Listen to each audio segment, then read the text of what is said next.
नमस्कार जय जगन्नाथ। आज आमर चली रोषेई मो भाउज कर समुद्र कंकड़ा तरकारी। तो यहाँ भजा है राति या आमर चिकेन रंधा हे चिकेन प्रस्तुति चलती सब जिन।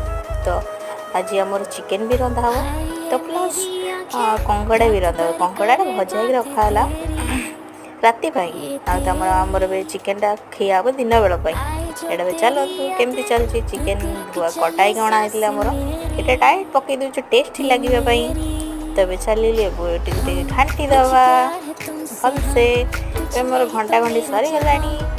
तो मो भाउज बस रोषे कर चिकेन आनते ढंका गला एवं तो मुझे भलसे ढंका सारी भलसे कषा कषि सारी चलते मुझे खाया बापरे कि गरम हो बहुत टेस्टी भी लगुच कहीं गरम मसला भी पकागला।